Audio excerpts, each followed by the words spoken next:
versículo 4 al 11. ¿Estás ahí? Dice: mucha franqueza tengo con vosotros, mucho me glorío con respecto de vosotros, lleno estoy de consolación. Di conmigo: el Señor es nuestra consolación. Pregunta antes de avanzar: ¿a quién es a quien se consuela? Pero al que está bien o al que está mal. Por ejemplo, ¿a quién van a consolar? ¿A la América o a las Chivas? A las Chivas. ¿Por qué a las Chivas? Porque al descenso, las Chivas al descenso. Padrísima canción, me ministró hasta los huesos. Lástima que el América no fue el que le ganó. Conste. Vamos.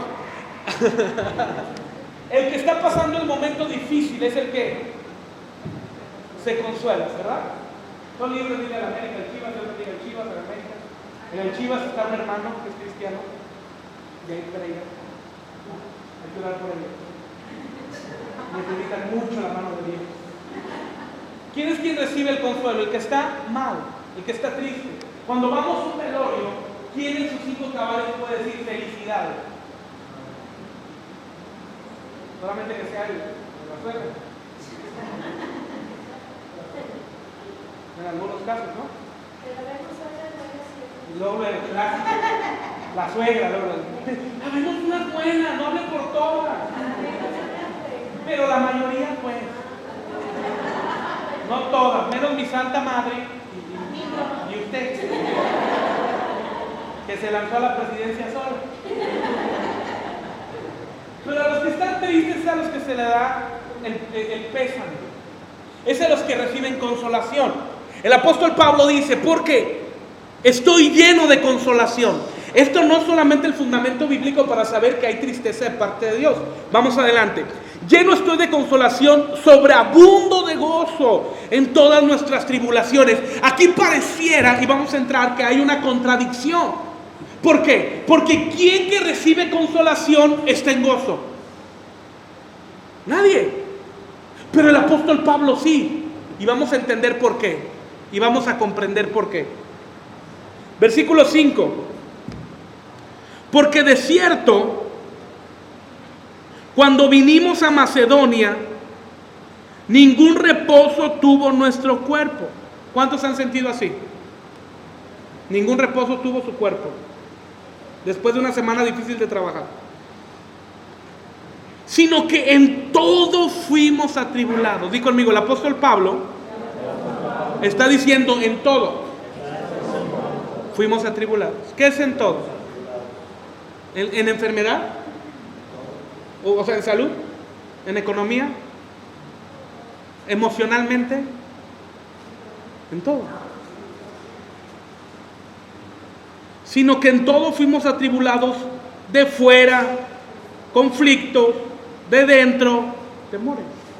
Di conmigo: externos, lo que no tiene que ver conmigo; interno, mis emociones. El apóstol Pablo te está diciendo: yo estoy triste. ¿O no?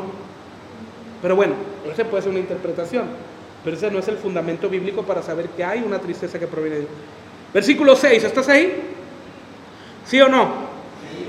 Pero Dios, que consuela a los humildes, ¿a quién consuela a Dios? ¿Al soberbio? ¿Quién es el soberbio?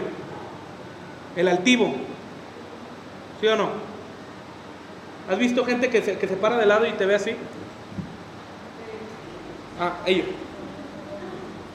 6. Pero Dios, que consuela a los humildes, nos consoló con la venida de Tito, del siervo del hijo de Pablo en espiritual, del apóstol Tito. Versículo 7. Y no solo con su venida, sino también con la consolación con que él había sido consolado en cuanto a vosotros, haciéndonos saber vuestro gran afecto, vuestro llanto, vuestra solicitud por mí, de manera que me regocijé aún más. Versículo 8. Porque aún os contristé con la carta. No me pesa, aunque entonces lo lamenté, porque veo que aquella carta, aunque por algún tiempo os contristó. Otra vez el apóstol Pablo dice: la noticia que recibieron de mí los puso tristes. Contristar es ponerse triste. Pero este tampoco es el fundamento para saber que viene una tristeza de parte de Dios, aunque parece que Pablo nos va dirigiendo, ¿es correcto? ¿Vamos bien o no? Versículo 9, ahora me gozo, no porque hayáis sido contristados, aclara, sino porque fuisteis contristados para... ¿Cuál es el objetivo de ser contristados de parte de Dios? Pero todavía no sabemos que es de parte de Dios, ¿verdad? Eso lo estoy diciendo yo. Porque, y vamos adelante, porque habéis sido... Aquí está. ¿Habéis sido qué? Entonces significa que hay una tristeza que viene de quién? De Dios. Vamos a ver qué significa para quedar claro la tristeza del mundo y la tristeza que viene de Dios. Porque habéis sido contristados según Dios para que ninguna pérdida padecieseis por nuestra parte. Porque la tristeza que es según Dios, otra vez, porque la tristeza que viene de Dios produce, esa es la clave, produce arrepentimiento para salvación, de que no hay que arrepentirse. Pero la tristeza del mundo produce muerte.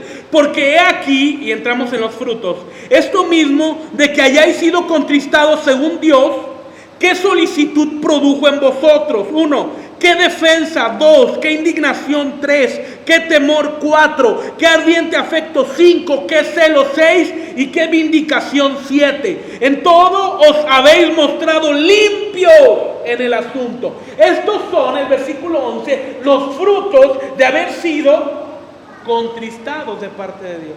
Vamos. Versículo 4. Alguien que lo lea fuerte, por favor. Versículo 4. 7:4.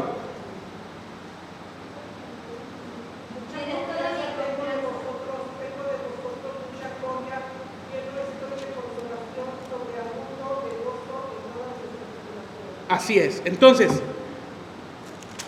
mucha franqueza tengo con vosotros, mucho me glorío con respecto de vosotros, lleno estoy de consolación, sobreabundo de gozo en todas nuestras tribulaciones, dice Pablo. Escúchenme, cuando viene la consolación de Dios, sobreabunda el gozo en toda dificultad. Cuando viene una dificultad, una situación difícil, inmediatamente Dios quiere traer consolación. ¿Cuáles son las maneras en las que Dios trae consolación? A través de su palabra, a través de la autoridad espiritual, en este caso que es el pastor, y número 3, a través de los hermanos en la fe. Número 1, a través de la palabra. 2, a través de la autoridad. 3, ¿están aquí? ¿Están despiertos? ¿Qué traen? ¿Ya nos vamos?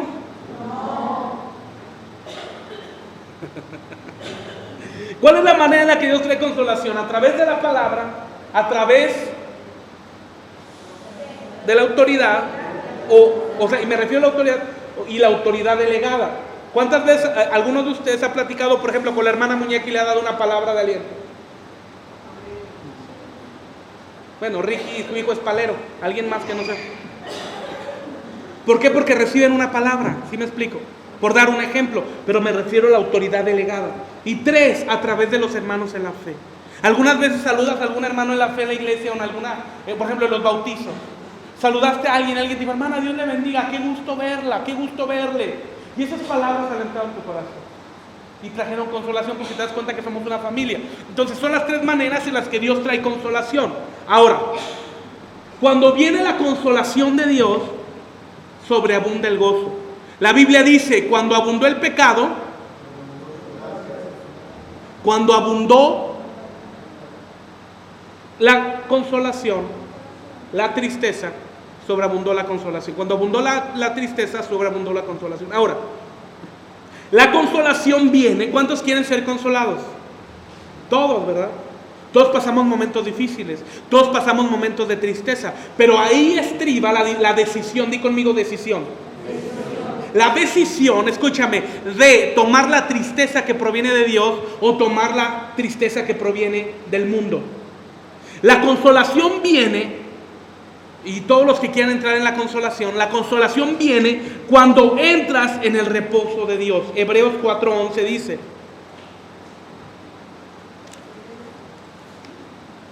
Hebreos capítulo 4, versículo 11. Procuremos pues entrar en aquel reposo, para que ninguno caiga en semejante ejemplo de desobediencia. Yo te he hablado mucho del reposo, es correcto, tenemos que entrar en el reposo de Dios, tenemos que entrar en el reposo, pero a veces creemos, escúchame esto, es muy importante, a veces creemos que el reposo que Dios prometió para la iglesia es un estado de la propia iglesia, y escúchame, no es así. El reposo que Dios juró que daría a su iglesia no es un estado de la iglesia, es decir, Dios tiene el reposo y nosotros tenemos que entrar en el reposo que Dios tiene para poder vivir en toda la gratitud de la plenitud de Dios. No es algo que vamos a desarrollar, es algo a donde tenemos que ir. Otra vez, el reposo no es algo que tenemos que desarrollar. El reposo es a dónde tenemos que ir. ¿Me explico? Vamos. Es entrar en el reposo de Dios, como te dije, no en mi reposo. Y esta enseñanza nos la revela el sábado. ¿Cuándo? El sábado. ¿Ayer? No, el sábado. La Biblia nos enseña, y te pregunto, ¿la Biblia nos enseña que el sábado es el día del Señor, sí o no? Sí. ¿La Biblia nos enseña que Dios dijo que el sábado se tiene que guardar, sí o no? Sí. Ok. ¿La Biblia nos enseña que 6 días trabajaréis y al séptimo descansaréis y el sabbat se guardará? No caminará, sino trabajará, ¿sí o no? ¿Los cristianos tenemos que guardar el sábado? ¿Sí o no? ¿Por qué no? Porque fue una orden para los judíos, no para nosotros. ¿Estás de acuerdo? Recuerda que el Antiguo Testamento, dice la Biblia, que es sombra de lo venidero. Es decir, el Antiguo Testamento es una sombra de la revelación que Dios traería con Cristo. Entonces, ¿qué nos va a revelar el sábado? El sábado nos va a revelar que tú y yo, para entrar en el reposo de Dios, necesitamos movernos. Di conmigo, movernos. Movernos en la capacidad de Dios, no en la capacidad humana. Cuando nosotros controlamos la circunstancia, pareciera algo irónico, porque siendo honestos, cuando tú y yo controlamos toda situación, estamos tranquilos, ¿sí o no? Tengo todo en mis manos. Pero cuando se sale de nuestro control y dependemos de Dios, estamos inseguros, porque dudamos qué será que va a pasar. ¿No sería al revés? Lo lógico, que cuando todo esté en nuestras manos, que cuando esté todo bajo nuestro control, tengamos miedo y temor de qué iba a pasar porque está en nuestras manos. Pero cuando se sale de nuestro control y se sale de nuestras manos y está en las manos de Dios, ¿no deberíamos estar totalmente confiados y seguros porque Dios tiene el control? ¿Me explico o no? Eso es entrar en el reposo. ¿Sí me estoy explicando o no? ¿Abrimos más la puerta para que entre más aire? ¿No? ¿Tienen frío? ¿No? Faltan 2 ventiladores, riquitos. Riquitos con cariño. Bueno, me abstengo de comentarios. No, están apagados. Chécate, si no, para checar por qué no prenden. Bueno, vamos adelante. Vamos bien hasta aquí. Tú y yo tenemos... No, pero préndelos, hijo. Tú y yo tenemos la capacidad, escúchame, no te distraigas. Debemos desarrollar la capacidad de creer en la capacidad de Dios. No en nuestras maneras, no en nuestra capacidad. Ahora, voy a leer 2 de Corintios 7, 9 al 11 nuevamente, pero en la Nueva Traducción Viviente. Quienes tengan celular o tablets o iPad o lo que sea. ¿Se movió sola? Dije, no, pensé en moverla y se movió. Mi ángel es efectivo. La voy a leer en la versión, en la Nueva Traducción Viviente. Los que tengan, prendan los ventiladores porque los apagaron. Muñeca, ¿puedes vender los ventiladores? Estos los apagaron. Sí, mija, por favor. O quieren estar en sus cubos. ¿No va? Ok, 2 de Corintios 7, 9 al 11. Ahí va. 2 de Corintios 7, 9 al 11, Nueva Traducción Viviente. Los que tengan teléfono o tengan esa versión, me siguen por favor, los demás la escuchamos. Y la pantalla va a estar la versión antigua, la que normalmente leemos en la pantalla. Dice, ahora me alegro, versículo 9, ahora me alegro de haberla enviado, no porque los haya lastimado, sino porque el dolor hizo que se arrepintieran y cambiaran su conducta. Fue la clase de tristeza que Dios quiere que su pueblo tenga, de modo que no les hicimos daño en ninguna manera. Dice esta versión, es la clase de tristeza que Dios, ¿qué? Entonces Dios desea que tengamos una tristeza, ¿se fijan? Pero ¿cuál tristeza? Vamos allá. Versículo 10. Pues la clase de tristeza que Dios desea que suframos nos aleja del pecado y trae como resultado la salvación. No hay que lamentarse por esa clase de tristeza, pero la tristeza del mundo, a la cual le falta arrepentimiento, resulta en muerte espiritual.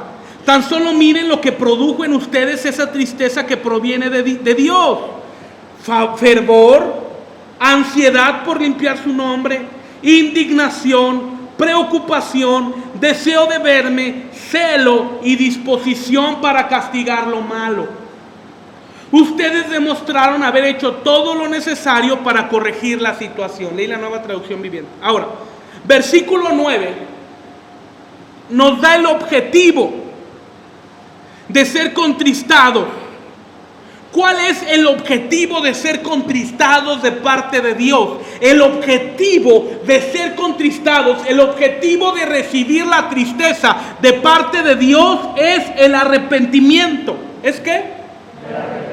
El primer fruto, el objetivo de recibir la tristeza de Dios es el arrepentimiento. ¿Qué significa arrepentimiento? Cambio de vida. ¿Qué significa? Cambio de rumbo. ¿Qué implica el cambio de rumbo? Cambio en el modo de vida, cambio en la conducta de vida y cambio en el rumbo que dirigimos para redirigir de rumbo a la vida de Cristo. Otra vez, cambio de modo de vida, cambio de conducta de vida y caminar rumbo a la vida de Cristo. ¿Vamos bien? La tristeza de Dios produce arrepentimiento. ¿Cuántos alguna vez se han arrepentido de sus pecados? Una cosa es, y vamos a distinguir arrepentimiento y remordimiento. Cuando venimos a Cristo, escúchame, ¿por qué eres salvo tú? ¿Porque recibiste a Cristo? Opción A. Más puedes elegir una opción. ¿Porque recibiste a Cristo? Opción A. ¿Porque Cristo murió por ti? ¿Por qué eres salvo? Así es, porque Cristo murió por ti. Pastor, entonces no vamos a recibir a Cristo. Claro, dice Romanos 8. Porque el corazón cree para... otra parte de Romanos. Porque el corazón cree para justicia, mas la boca habla para salvación. Pero Romanos 8 dice: si confesares con vuestra boca que Jesús es el Señor y creyeres con todo tu corazón, serás salvo. Por eso es la razón que mucha gente recibe a Cristo y no vuelve a la iglesia. Que mucha gente recibe a Cristo y no es salva. ¿Por qué? Porque no hubo un cambio, no hubo una transformación. Hasta el día en que tú y yo llegamos un día y quizá lloramos, quizá no, pero dijimos: soy un pecador, necesito que Cristo me limpie. Y empezó a cambiar nuestra vida. Esa es la tristeza que Dios pone. Tristeza por lo que hacemos, por el modo de vida que no le agrada. Tristeza por la conducta de vida que no le agrada. Tristeza porque nuestro rumbo no está trazado a la vida de Cristo, sino está trazado a nuestros deseos personales. ¿Vamos bien? Versículo 10. Dice: pues la clase de tristeza que Dios desea que suframos nos aleja del pecado y trae como resultado salvación. Estoy leyendo el versículo 10 de la Nueva Traducción Viviente. No hay que lamentarse por esa clase de tristeza, pero la tristeza del mundo, a la cual le falta arrepentimiento, resulta en muerte espiritual. Ahora, versículo 10. La tristeza que proviene de Dios nos aleja del pecado. Di conmigo: la tristeza que proviene de Dios nos aleja del pecado. Escúchame, y al ser así, entramos en la voluntad perfecta de Dios para sus hijos. Es decir, la tristeza que proviene de Dios hace que la iglesia tome el rumbo y camine en la voluntad perfecta de Dios. ¿Quieres saber cuál es la voluntad perfecta de Dios para ti? ¿O no? ¿Les interesa o no? Sí. Primera de Tesalonicenses 4:3.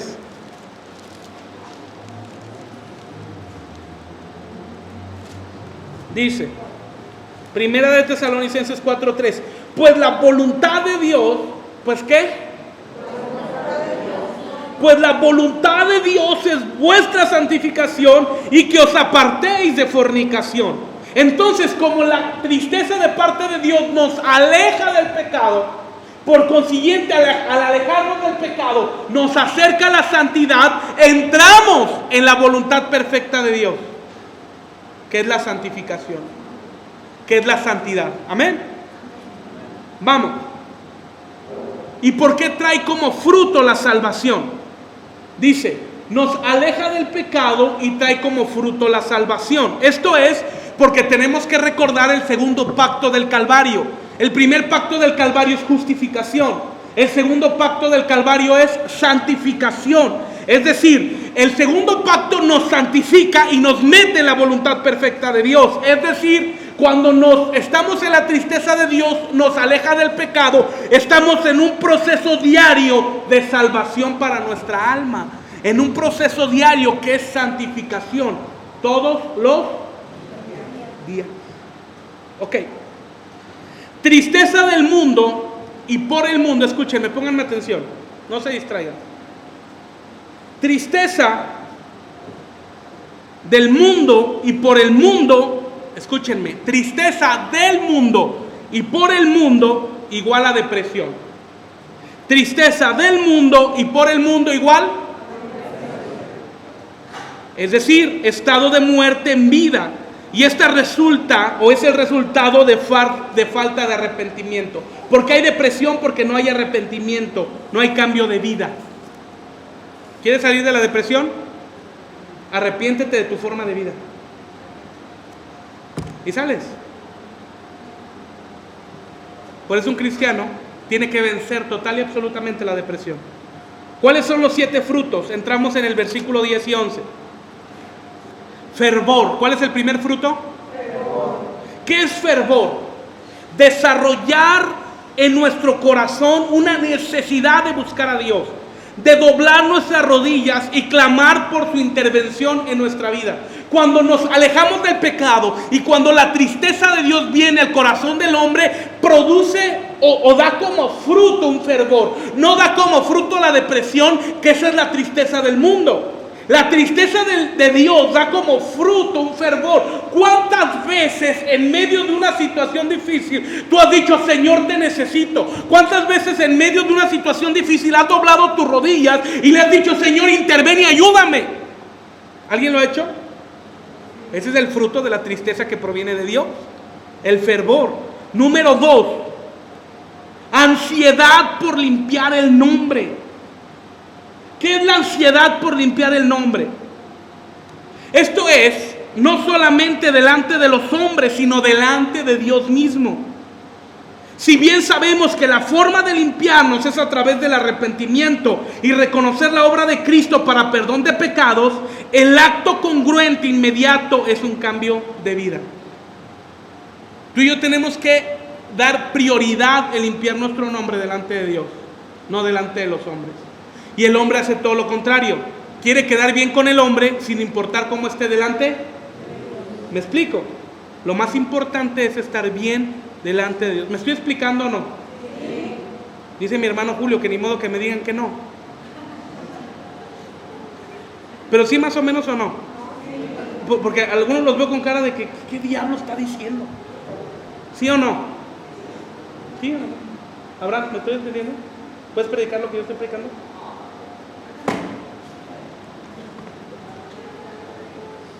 ¿Quién puede predicar lo que yo estoy predicando? Ay, a ver, pásale. Pero sí está quedando claro más o menos, ¿verdad? Bueno, vamos. Fervor, una pasión por buscar al Señor, por buscar su intervención. 2, ansiedad por limpiar nuestro nombre delante de Dios, no delante de los hombres. 3, indignación.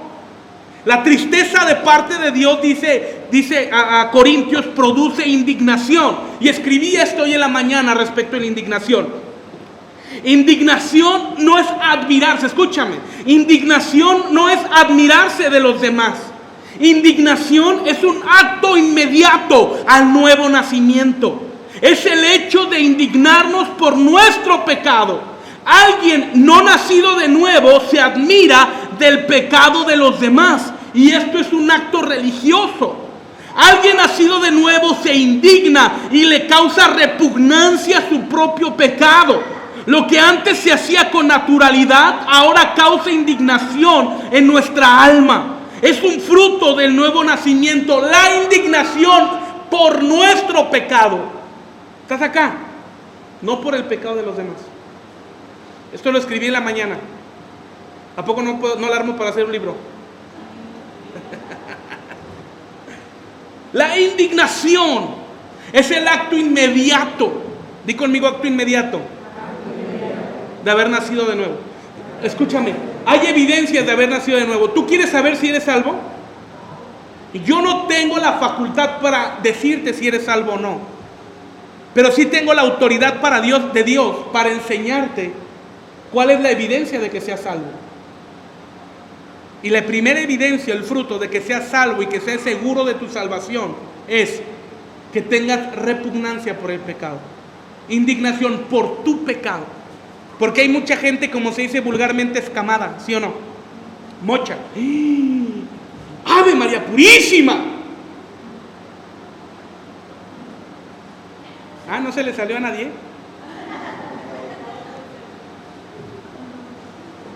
Y se indignan de los pecados de los demás.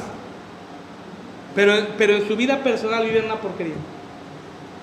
No nos indignemos de los pecados de los demás. Indignémonos por nuestros propios pecados. ¿Estás acá?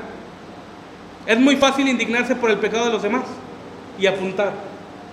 Tal es un pecador, tal es esto, tal es aquello.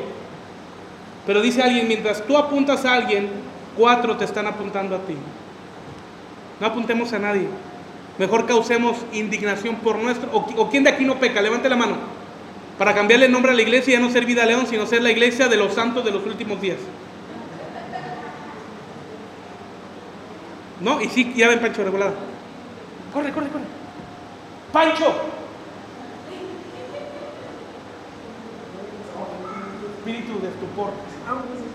Así si nos ven caminando por la calle, sí parecemos iglesia de los santos de los últimos días. ¿Saben cuál es la iglesia de los santos de los últimos días? ¿Cuál es? ¿Y siempre hay un morenito y un blanco.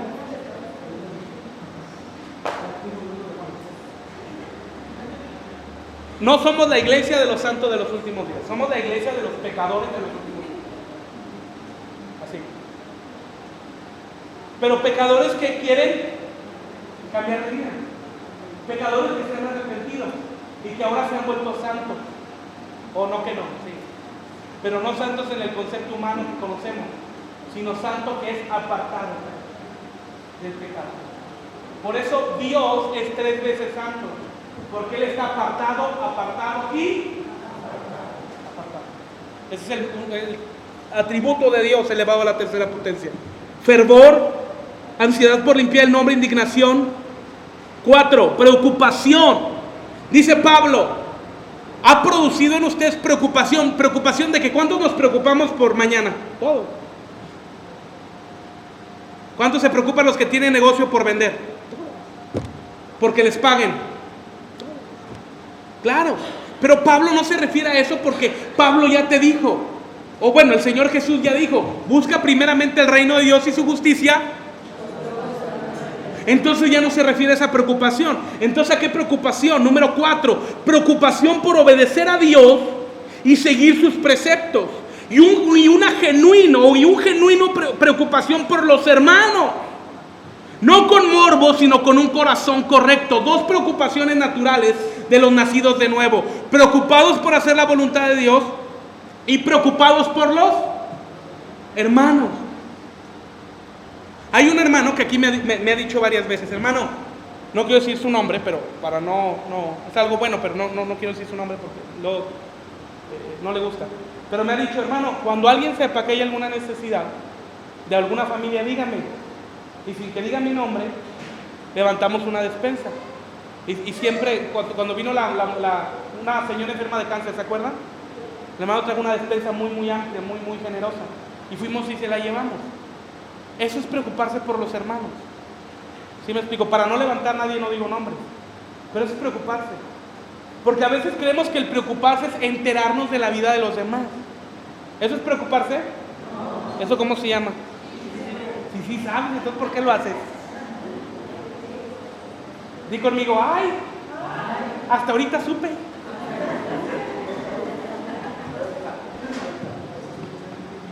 ¿No? Hay una señora que yo conozco que para enterarse de la vida de los demás sale a barrer su calle. ¿En serio? Cuando llega alguien a la casa de mi mamá, una vecina, no voy a decir cuál para que cuando vayas no sepas, sale y luego barrer su calle. Aunque esté limpia. ¿Sale? Igual la hermana muñeca, vayan y bien, estamos en su casa para enterarse de la vida. No es cierto, esa señora, no es esa señora, otra señora.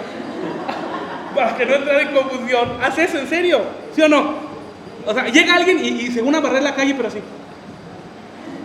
Eso no es correcto, amado. ¿Cuántos quieren desarrollar preocupación por sus hermanos?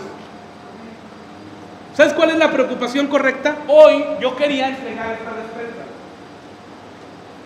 pero creo que nadie trajo. ¿Ah, sí? Perdón, ¿quién? Perdón. ¿Quién más trajo? Perdón, que ya ando levantando pasos.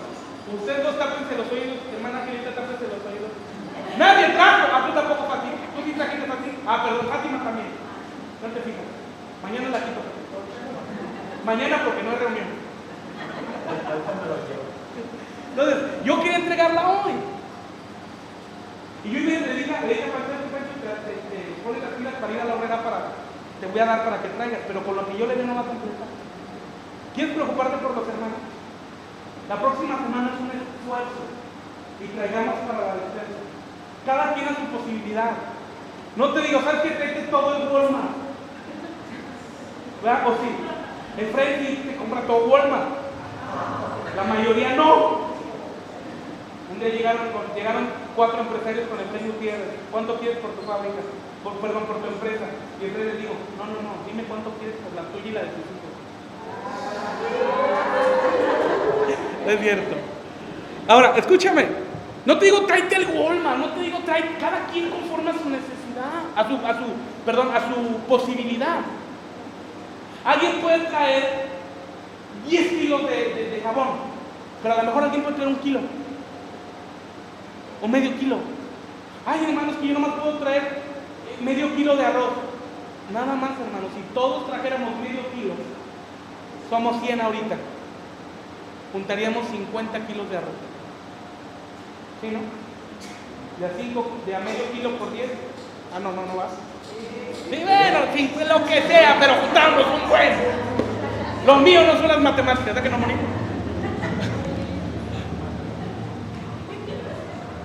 Ayer estaba haciendo una cuenta y le sumaba y le restaba y no salía. Todos apoyemos. ¿Quieres preocuparte por tus hermanos? Tráelo. La próxima semana yo ya sé, hoy se la quería dar. Ya sé a quién se la vamos a dar esta despensa. La próxima semana que la vamos a entregar, se la va a entregar a la persona que Dios puso en mi corazón y la vamos a entregar. Como ustedes nunca ven, porque yo tengo que poner el ejemplo, la próxima semana, si no se me olvida, voy a dejar las cosas en la cajuela y a mitad de la predicación le voy a pedir a un hermano que me ayude a bajarla para que vean que yo pongo el ejemplo. Sí, pero no va a decir, ay, el pastor dice y él no trae nada. No, sí le entro, y créanme que bien. Bueno, es otra historia. Preocupación, ¿quedó claro? Fervor, buscar a Dios con todo el corazón.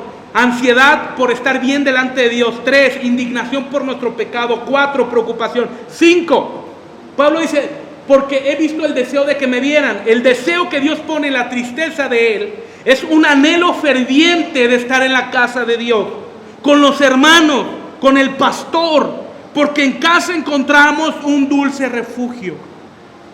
Un anhelo, yo espero que todos anhelen el domingo. Que llegue el domingo en la mañana para ir a la iglesia y escuchar el mensaje de Dios. Ese es un deseo que Dios pone. Yo espero que todos tengan el deseo en su corazón de decir, ay, cómo quisiera invitar a comer al pastor. Bien, Fátima, fuerte todos, por favor. Otra vez. Todos tienen el deseo de invitar a comer al pastor. No, rajas sí, tortas de papa y chile relleno no. Bueno, me los como, pues. No, y chiles rellenos de papa. Pero en cambio sí me gustan las papas guisadas, fíjate, soy mañoso. Pues le abro y me como lo de adentro. Ahora, escúchame, y quiero aprovechar eso para decírtelo rápido. ¿Cuál es el mecanismo, para los que no lo sepan, de visitas pastorales? Si alguien viene de otra congregación que sea un poco más tradicional, o sea, tradicional, el pastor arbitrariamente visita a todos. Nosotros no, yo no hago eso. Si tú quieres que yo vaya a tu casa, yo espero a que tú me digas. ¿Por qué? Porque yo no quiero interferir, porque a veces me tocó, y que ahí viene el pastor, apaga la televisión. Ahí viene el pastor y la gente está en ropa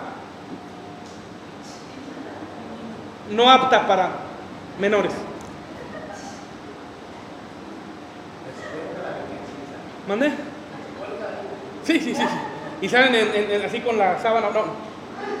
Y lo que hacemos nosotros, yo quiero visitarlos a todos. A veces usan el pretexto de que, el pastor está muy ocupado, mejor no lo invito. No, si tú quieres que yo vaya a tu casa y podemos orar, y pastor, ¿por qué no viene a mi casa? No necesariamente me tienes que invitar a comer, eso es broma. Pero ¿por qué no viene a mi casa? Puedo estar una hora contigo, 1 hora y media, platicamos, te ministro, si tienes algún problema te doy una consejería y te puedo enseñar la Biblia. Dice Carmela que no, pero sí he ido a su casa. Efren, por favor. Dice Efren que vas a ver. Los viernes teníamos reunión de oración a la cual no venías, Carmela. Bueno, si el señor Efren hace la carnita de puerco con arroz, es imposible decir no. Bueno, es otra historia, después hablamos de guisados. Si quieren que vaya a visitarlos, nada más díganme. Gracias a Dios ya tengo un asistente, ya que lleva mi agenda, ya como Dios manda. Y me está mandando, yo todas las citas se las mando por WhatsApp. Y ella me la recuerda por WhatsApp, todos los días. Entonces, si tú quieres, yo te puedo ir a visitar a tu casa con todo gusto. No me tienes que invitar a comer ni a cenar, es broma, porque no queremos ser carga. Pero puedo ir para pasar tiempo contigo, para orar por ti, para ministrarte, para consejería, para enseñarte. Si algo no te quedó claro en el domingo, algún tema que tengas, pastor, ¿me puede enseñar eso? Claro, con todo gusto. ¿Estás de acuerdo? Entonces ya no queda en el pastor. ¿En quién queda?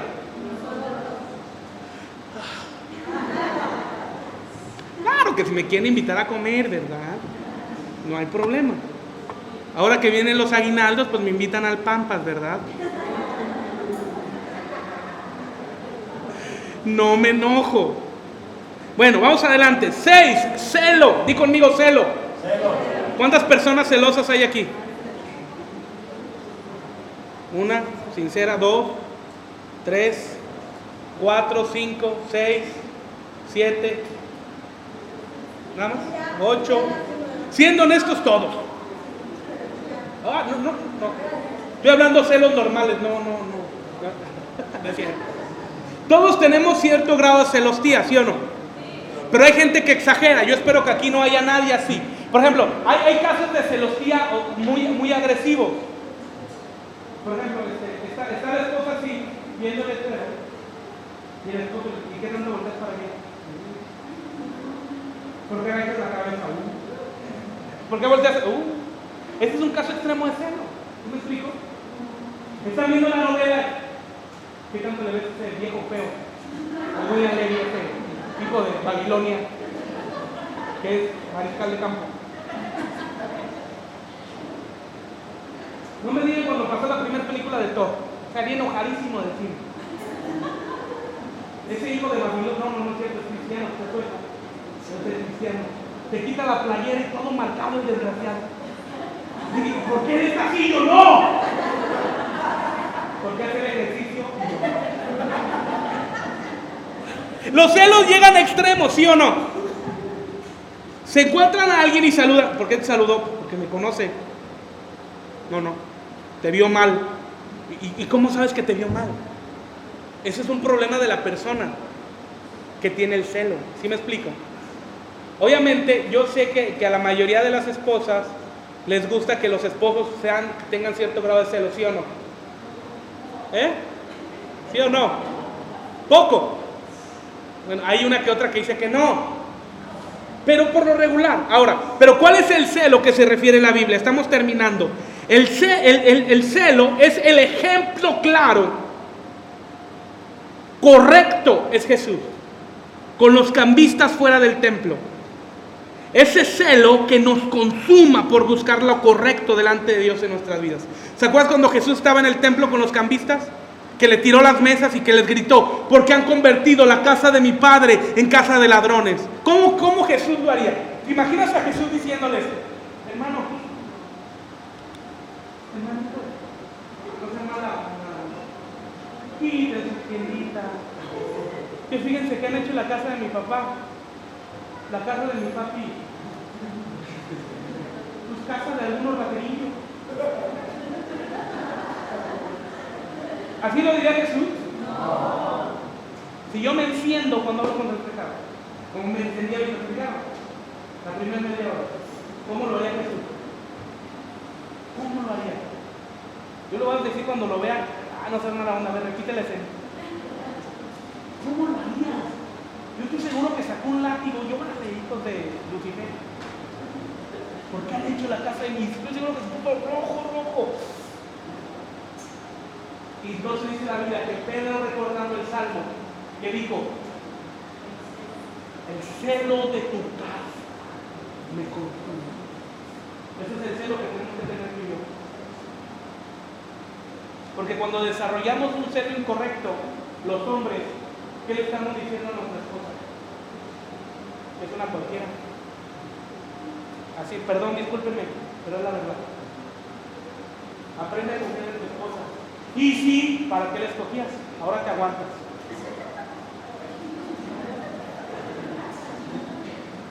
En Dios no hay nada más, te aguantas. No es cierto. Tengamos cuidado con no lastimar. El celo que Dios puso en nuestro corazón es para tener el celo que Dios tuvo, que Cristo tuvo. Ese es el ejemplo perfecto de celo. 7 y último. Gloria al Padre. Hoy no les tocó el Evangelio eterno. 7. Disposición. ¿Qué es la disposición? Es tener la determinación correcta para erradicar y castigar lo malo en mi vida. Disposición es tener la determinación correcta para erradicar y castigar lo malo en mi vida. ¿Cuáles son los 7 frutos de la tristeza que Dios envía? Fervor, búsqueda de Dios. 2, ansiedad por limpiar nuestro nombre delante de Dios. 3, indignación por nuestro propio pecado. 4, preocupación por hacer las cosas bien delante de Dios y por nuestros hermanos. 5, deseo, un anhelo ferviente de estar en la casa de Dios. 6, celo, que nos consuma por hacer lo correcto. Y 7, disposición, que es la determinación correcta para erradicar y castigar lo malo en nuestra vida. Terminemos, conclusión. Muchos confunden estos frutos y quieren, escúchenme esto, muchos confunden estos frutos y quieren aplicarlos con rigurosidad en los demás. Pero no es así, porque el trato lo hace Dios con la gente, no nosotros. Estos frutos son para arrepentimiento personal, para un cambio de vida en nosotros, no un cambio de vida en los demás. Estos frutos no son para buscarlos en los demás. Estos frutos son para buscarlos en ¿quién? En nosotros. Jesús dijo: ¿por qué ves la paja que está en el ojo de tu hermano y no ves la viga que tienes enfrente? Porque todos somos muy buenos para ver los defectos de los demás, ¿sí o no? ¿Y los de nosotros? Los frutos son para aplicarnos en nuestra vida. Amén. Ponte de pie, por favor. Gloria al Señor.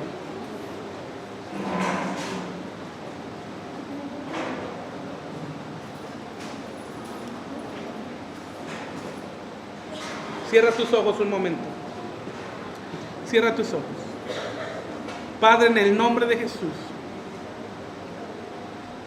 en el nombre del eterno, único, absoluto Dios, yo te pido que la palabra, Señor, que hoy ministramos